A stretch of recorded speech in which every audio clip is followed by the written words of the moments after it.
যদি হয় গরম গরম ভাতের সাথে কচুর শাক মাছ দিয়ে ভাজি, তাহলে আসলে খেতে কতটাই না সুস্বাদু লাগে সেটা আজকে আমি তোমাদেরকে এই রেসিপিতে দেখাবো। হ্যালো বন্ধুরা, আসসালামু আলাইকুম। কেমন আছো তোমরা? আমিও আল্লাহর রহমতে খুবই ভালো আছি। তাহলে আর কথা বাড়াবো না, চলে যাচ্ছে রেসিপিটিতে। এরপর আমি কচুর শাক দেখিয়ে নিয়েছি। কচুর শাক আর কচুর শাকের ডাঁটা সহ সব কিছু সহ, আসলে ওগুলোকে কী বলে আমি জানি না, সব আমি অল্প অল্প করে নিয়ে নিয়েছি। কচুর শাক সুন্দরভাবে বেছে ধুয়ে প্রসেস করে নিয়েছি। এরপর আমি আসলে কচুর শাকে তো আর এতগুলো আমি মাছ দিব না, অন্যান্য রান্নার জন্য সহ আমি মাছগুলো ভেজে নিচ্ছি একেবারে।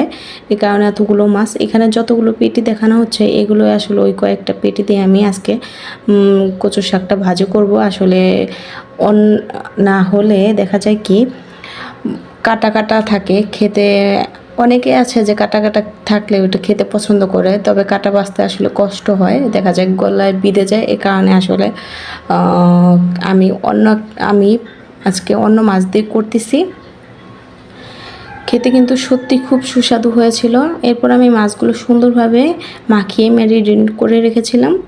এরপর আমি মাছগুলো সুন্দরভাবে ভেজে নিচ্ছি। তোমরা চেষ্টা করবে সবসময় যে মাছগুলো সুন্দরভাবে ধুয়ে প্রসেস করে লবণ দিয়ে ধুয়ে সুন্দরভাবে মাখিয়ে মশলা দিয়ে তারপর কিছুক্ষণের জন্য রেখে রেস্টে মাছগুলো ভেজে নেবা। এরপর আমি সবগুলো সুন্দরভাবে কচু শাকগুলো ধুয়ে রেখেছিলাম। এরপর সব আমি ঢাকনা দিয়ে দিচ্ছি, অল্প একটু লবণ আর পানি দিয়ে সিদ্ধ বসিয়ে দিচ্ছি।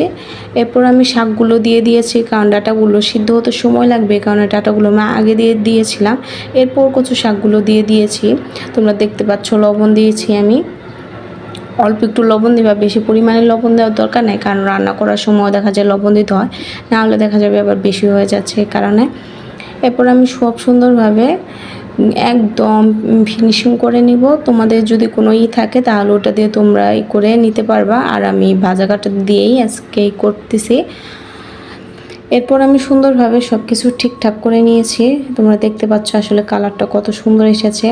আর কারা কারা আমার মতো কচুর শাক ভাজি খেতে খুব পছন্দ করো তারা কমেন্টে জানাবে। আর আমার রেসিপিটা যদি তোমাদের কাছে ভালো লেগে থাকে অবশ্যই কমেন্ট করবে।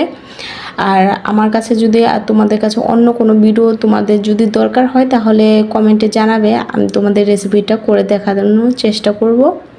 এরপর আমার একদম তোমরা দেখতে পাচ্ছ যে ফিনিশিং করে নিয়েছি আমি।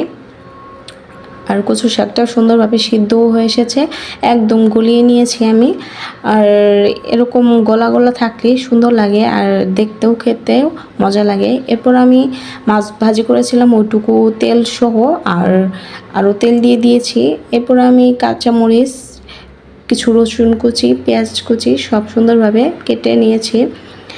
এরপর আমি তেলটা গরম হওয়ার সাথে সাথে সবগুলো সুন্দরভাবে দিয়ে দিয়েছি। আসলে আমার কাঁচামরিচটা কম ছিল, একেবারে শেষ হয়ে গেছিলো, যে কটা ছিল কাঁচামরিচ আমি সবগুলো কাঁচামরিচ দিয়ে দিয়েছি। তারপরেও চেষ্টা করেছি যতটুকু ঝাল দরকার ততটুকু ঝাল দেওয়ার জন্য। তোমরা সবসময় চেষ্টা করবা যে কচু শাকে প্রচুর পরিমাণে ঝাল দেওয়ার জন্য, কারণ ঝাল খেতে কিন্তু খুব মজা লাগে। আর মাছগুলো আমি সুন্দরভাবে দেখিয়ে নিয়েছিলাম, মাছগুলো কাটাগুলো আমি পরিষ্কারভাবে সুন্দরভাবে বেছে নিয়েছি তোমাদের সাথে কথা বলতে বলতে। এরপর আমার পেঁয়াজগুলো সুন্দর ব্রাউন কালার হয়ে এসেছে। আর চেষ্টা করবে রসুন কুচিটা বেশি দেওয়ার জন্য, দেখা যায় কি মাছেও তো রসুন লাগে আর কচু শাকেও রসুন বেশি দিলে খেতে টেস্ট হয় অনেক, এ কারণে রসুন কুচিটা একটু বেশি দেওয়ার চেষ্টা করবে। এরপর আমি অল্প একটু হাফ চা চামচ রসুন পেস্ট দিয়ে দিয়েছি, অল্প একটু জিরা পেস্টও দিয়ে দিয়েছি। এরপর আমি 1 চা চামচের মতো মরিচের গুঁড়ো দিয়ে দিচ্ছি, হাফ চা চামচ দিয়ে দিচ্ছি হলুদের গুঁড়ো। মরিচের গুঁড়োটা আমি একটু বেশি দিয়েছি, তার কারণ হচ্ছে আমার কাছে আমি ফার্স্টে বলেছি যে কাঁচামরিচটা অনেক কম ছিল এই কারণে। এরপর জিরে গুঁড়ো অল্প একটু দিয়ে দিয়েছি আর ধনিয়া গুঁড়ো দিয়ে দিয়েছি হাফ চা চামচ। তোমরা সবসময় চেষ্টা করবে যে মশলাটা কম দেওয়ার জন্য, মশলাটা কম দিলে দেখা যায় কি কালারটাও দেখতেও সুন্দর লাগে আর খেতেও কিন্তু খুব স্বাদ লাগে। তবে আমি যেভাবে রান্না করেছি এইভাবে তোমরা যদি ট্রাই করে থাকো তাহলে আসলে সত্যি অনেক মজা হবে খেতে। আর সবসময় চেষ্টা করবো মরিচের গুঁড়োটা কম দেওয়ার জন্য, তাই কালারটা দেখতে সুন্দর আসবে। এরপর আমি মাছগুলো কষানোর জন্য সুন্দরভাবে দিয়ে দিচ্ছি। মাছগুলো কষানোর জন্য আমি সব মশলাগুলো সব কিছু অ্যাড করে দিয়েছি, পানি দিয়ে কিছুক্ষণের জন্য মশলাগুলো ভেজেও নিয়েছি। মশলাগুলো সুন্দরভাবে কষানো হয়ে গেছে। এরপর আমার মাছগুলো কষানোর জন্য অল্প একটু পানি দিয়ে আমি ঢেকে দিয়ে দিয়েছিলাম। মাছগুলো আমার কষানো হয়ে গেছে, অল্প একটু পানি দিয়ে দিয়েছিলাম। তোমাদের সাথে কথা বলতে বলতে আমি আসলে আরও অন্যান্য কিছু করতেছিলাম, এ কারণে ভুলেই গিয়েছিলাম কচুর শাকটা হচ্ছে কড়াই থেকে নামিয়ে রাখতে। এরপর কড়াই থেকে নামিয়ে রেখেছি, তার কারণ একটু পানি পানি হয়ে গিয়েছিল। আসলে কচু শাকটা আরও বেশিক্ষণ সময় নিয়ে ফুল আছে ভাজার দরকার ছিল, এ কারণে আর একটু কম ভাজা হয়ে গেছে দেখে পানি ছেড়ে দিয়েছিল। এরপর আমি কচুর শাকটাও দিয়ে দিয়েছি।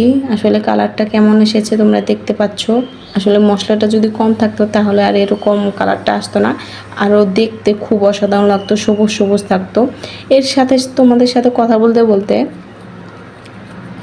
আমার হাজবেন্ডও চলে এসেছে আর বলতেছে যে কচুর শাক ভাজি করতেছি। আসলে ওরও খুব পছন্দ, আমারও খুব পছন্দ, খেতে কিন্তু খুবই মজা লাগে। এরপর আমি সব সুন্দরভাবে দেওয়ার পরে দেখতেছিলাম যে ঝালটা অনেক কম হয়ে গেছে। এরপর আরও কিছু কাঁচামরিচ দিয়ে দিয়েছি, যতগুলো কাঁচামরিচ ছিল সব দিয়ে দিয়েছি শেষ একদম। তাও ঝালটা একটু কমই হয়েছিল। আর তোমরা ট্রাই করবে অবশ্যই, খেতে কিন্তু খুব মজা লাগে কচুর শাক, আর খুবই কিন্তু পুষ্টিকর, তোমরা সবাই জানো। আর ছোটোবেলায় কিন্তু তোমরা সবাই বইয়েও পড়েছো, আমরাও পড়েছি যে আসলে কচুর শাক কতটা পুষ্টিকর একটা খাবার। আর সবসময় চেষ্টা করবা লেবুর রসটা দেওয়ার জন্য, লেবুর রসটা দিলে তাই আর গলায় ধরবে না, খেতেও কিন্তু খুব টেস্ট হয়। আর আমি কিন্তু অল্প একটু লেবুর রস নিয়ে গরম গরম ভাত দিয়ে খাচ্ছিলাম, আর আমার হাজবেন্ডকেও দিয়েছিলাম, বলতেছিল খুব মজা হয়েছে, দেখতে কিন্তু খুবই লোভনীয় ছিল। আমার এই রেসিপিটা যদি তোমাদের কাছে ভালো লেগে থাকে অবশ্যই সাবস্ক্রাইব করে দিবা চ্যানেলটি।